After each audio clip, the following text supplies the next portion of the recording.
Bismillahirrahmanirrahim. Assalamualaikum warahmatullahi wabarakatuh. Perkenalkan, nama saya Muhammad Farhan. Saya dari kampus Universitas Logistik dan Bisnis Internasional. Pada kesempatan kali ini, saya akan mereview dua jurnal yang berjudul Study on Green Transportation System of International Metropolis. Kemudian jurnal kedua yaitu Green and Reverse Logistics in Condition of Sustainable Development in Enterprise in Slovakia. Untuk jurnal yang pertama, yaitu kalau bahasa Indonesianya, artinya itu studi tentang sistem transportasi hijau metropolis internasional yang ditulis oleh Handroli. Nah, jurnal yang pertama itu menekankan pentingnya transportasi hijau dalam mengurangi kemacetan lalu lintas, mengurangi konsumsi energi, meningkatkan kualitas udara, dan mempromosikan gaya hidup sehat dan rekreasi. Nah, ini tuh menyoroti perlunya studi mendalam dan identifikasi konstruksi sistem transportasi hijau di kota-kota internasional. Adapun manfaat dari transportasi hijau yaitu transportasi hijau mempromosikan penggunaan sumber daya jalan secara intensif, mengurangi kemacetan lalu lintas dan mengurangi konsumsi energi. Ini juga berkontribusi pada peningkatan kualitas udara dan mengurangi emisi karbon yang mengarah pada penurunan efek rumah kaca. Nah, sistem transportasi hijau seperti transportasi umum, berjalan kaki dan bersepeda menawarkan pilihan transportasi murah dan bebas polusi. Nah, itu juga cocok untuk semua jenis pelancong dan membantu menghemat sumber daya lahan dan ruang.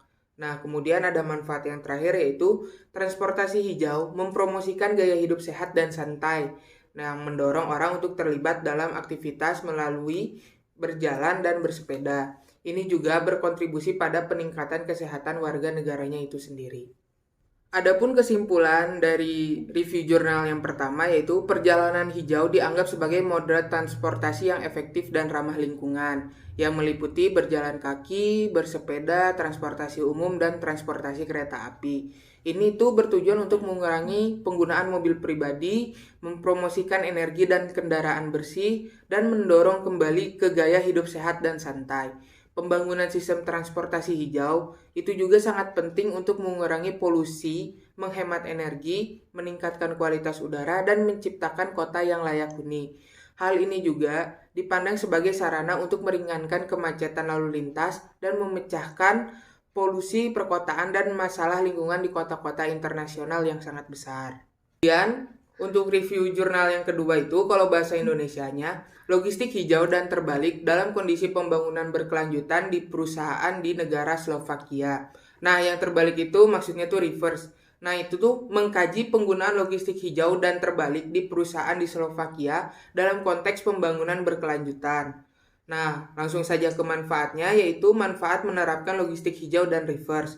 Yang pertama itu peningkatan hubungan pelanggan pemasok dapat dicapai melalui penerapan logistik hijau dan terbalik atau reverse yang mengarah pada kolaborasi dan komunikasi yang lebih baik.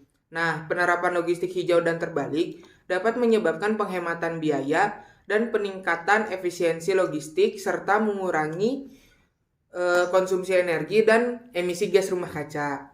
Nah, yang kedua, logistik hijau dan terbalik berkontribusi pada penggunaan sumber daya alam yang efisien, pengurangan beban lingkungan, dan perlindungan lingkungan selaras dengan prioritas pembangunan berkelanjutan.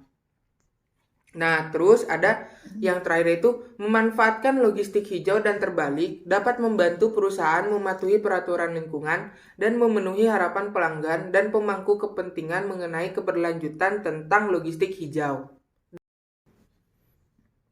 Nah, adapun kesimpulannya, temuan penelitian menunjukkan perusahaan produksi besar di industri otomotif khususnya di Slovakia telah mencapai posisi dominan dalam logistik hijau dan reverse. Sementara perusahaan kecil menghadapi tantangan karena kurangnya sumber daya keuangan. Penerapan logistik hijau dan reverse memungkinkan perusahaan di Slovakia untuk meningkatkan hubungan pelanggan dan pemasok dan meningkatkan kinerja lingkungan mereka. Praktik logistik hijau dan reverse berkontribusi pada pembangunan berkelanjutan dengan mempromosikan penggunaan sumber daya alam yang efisien, perlindungan lingkungan, dan pengurangan beban lingkungan. Sekian dari saya untuk dalam memaparkan dua jurnal kali ini. Saya ucapkan wassalamualaikum warahmatullahi wabarakatuh. Terima kasih.